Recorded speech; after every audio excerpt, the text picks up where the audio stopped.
Hello everyone. Today's video is another Q&A video. Three of my favorite topics today, methylene blue, mitochondria, and phospholipids.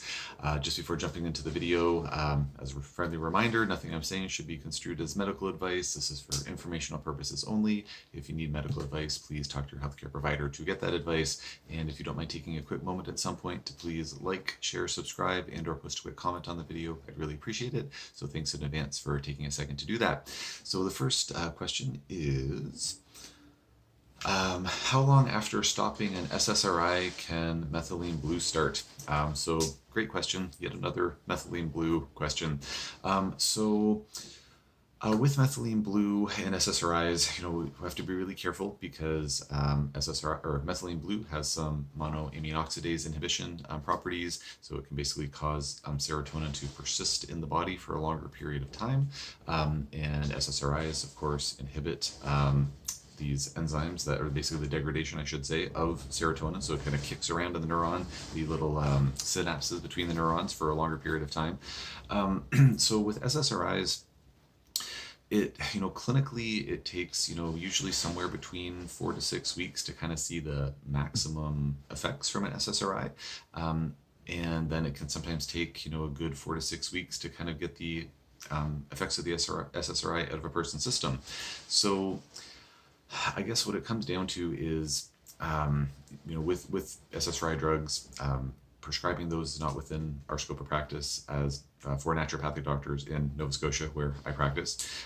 So as such, I don't directly advise my patients about, how to wean off of medications and things like that. However, if a patient told me that, they were weaning off had stopped their SSRI or they weaned off of it and they're thinking about starting some methylene blue, for one of my patients, I would probably be the most comfortable with them starting the methylene blue after probably about 6 weeks, just to be on the safe side. As I've mentioned in some other videos, the research data around the, danger of being on SSRIs with methylene blue, to my understanding, largely circles around, if not exclusively, is related to high dose rapid infusion intravenous methylene blue, which is a very, very different kettle of fish than, more of a low dose, a much lower dose daily oral dosing of methylene blue. So it's kind of debated, shall we say, how super cautious we need to be. But I would just have that conversation with my patient. If there was some reason that they felt like they needed to be on higher dose methylene blue, like ASAP, they could probably twist the rubber arm for me to recommend it sooner than 6 weeks. But I think 6 weeks would be, by most accounts, like a very safe washout period, in my opinion. But as always, really have to talk to your healthcare provider to get specific information for you. But thank you for the question. Next one is, and this one, it's like almost like I planted the question in the audience because, I love talking about this. So I had, oh my gosh, a video here from 2 years ago. It's called The Functional Test for Mitochondrial Health. And anyways, the question that was posted just 3 weeks ago was, which supplements or protocols do you use to improve mitochondria? So could talk about that all day. I literally have a 12-hour, 8-hour, anyway, or maybe it's 6-hour shoot. I can't remember. I have a lot of courses. Anyways, I have a course that's 6 to 12 hours, all about mitochondrial dysfunction for clinicians. I do also talk about it in my Overcoming Chronic Illness course. I have a whole module. It's one of the free modules that if you're not already signed up for my mailing list, please consider doing so if you want access to that for free. Talk about this in a lot of detail. But generally speaking, my favorite supplement for working with to support the mitochondria is something called Mitochondrial Support Formula. I have a whole video about that. So if you keyword search, my name and mitochondria in YouTube, easiest place to search for those videos, you will find that video. But basically, it's made by this company called Signature Supplements. I have no financial affiliation with them, and it's about, I believe it's 15 different supplements that are in there. They're just the most important substrates or cofactors for the mitochondria, minus a couple. Iron is really important for mitochondrial function, but not everybody needs an iron supplement, so it's not in there. Vitamin D is really important, but there's folks have varying needs for vitamin D day to day, so that one's not in there either. Oxygen is really important for mitochondrial function, but you can breathe that in for free just by taking a breath right now. Or if we not want extra oxygen, then we can use things like intravenous ozone therapy or hyperbaric oxygen therapy or things like that. So there are some, things that the mitochondria need to function optimally that are not in that formula, but it really covers the vast majority of the ingredients. As I would have mentioned in the other video as well, the way that I designed the mitochondrial support formula was to be paired with a really good multi-nutrient that has, methylated folate, methylated vitamin B12, some vitamin B6, and then, just other minerals and trace minerals like calcium and magnesium and things like that that are also not in the mitochondrial support formula itself, but are in, but are still necessary for mitochondrial function. So, but really we just kind of need like thank you helping of those other nutrients, as opposed to the more robust dosages that are in the mitochondrial support formula. So between, those supplements, maybe augmenting with things like intravenous ozone or hyperbaric oxygen therapy, methylene blue can be helpful for mitochondrial function.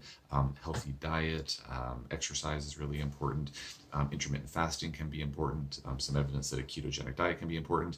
And then as I've started posting a bit more in some of my other videos, making sure that we're doing our best to try to regulate our nervous systems better.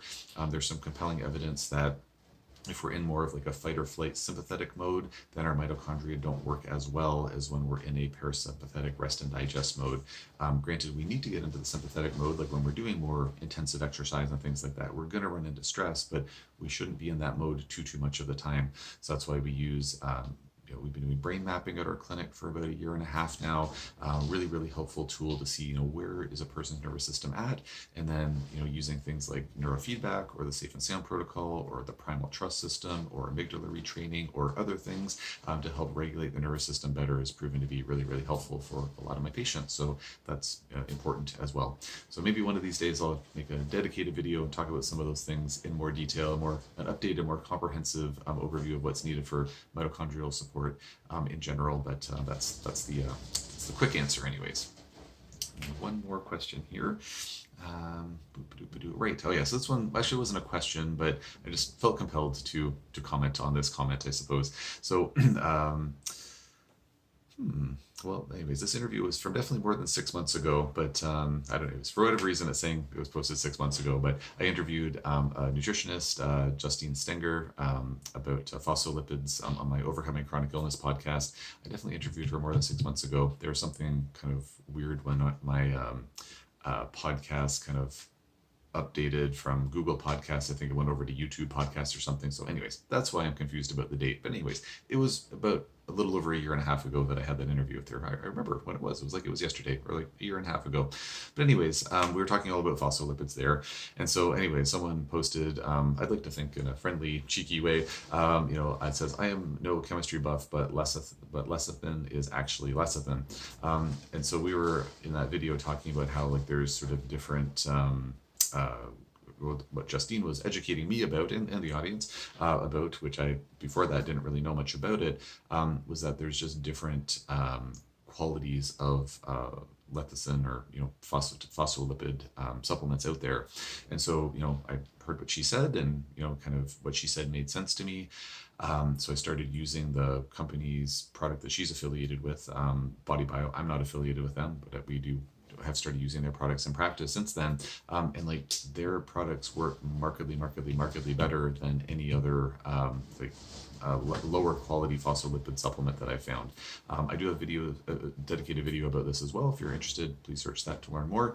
But my understanding, so just to circle back to this, I think friendly, cheeky comment, is that like, yes, lecithin is lecithin, absolutely, but it really depends on the quality of the final product. So the analogy I use with my patients is if you had a box, like a little cardboard box that had a couple of like fine china teacups in it, and you put the teacups in the box, carefully bring it from one side of the room to the other, open up the box, your teacups are going to be intact.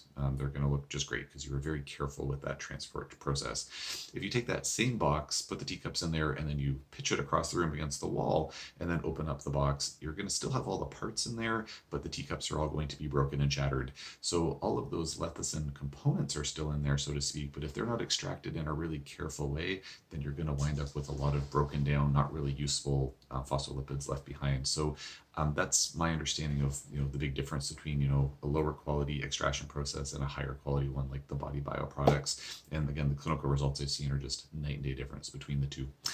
Thanks as always for the questions and comments. Any other comments or questions, just post in the comment section below, and I'll do my best to answer as soon as I can.